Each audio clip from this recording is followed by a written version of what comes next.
Долучився, і добрий день тих, хто давно з нами.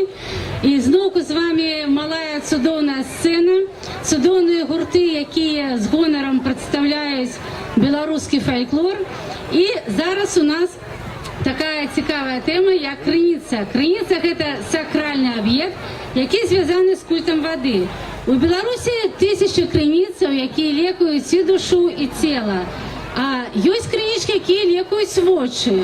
Треба умиватися єйною водою. Так, сапраўды тады трэба умывацца ейною водою.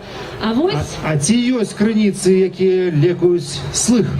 Так, ёсць, я ведаю. А дзе ж такая крынічка знаходзіцца, якая лекуе слых? Тут, зараз.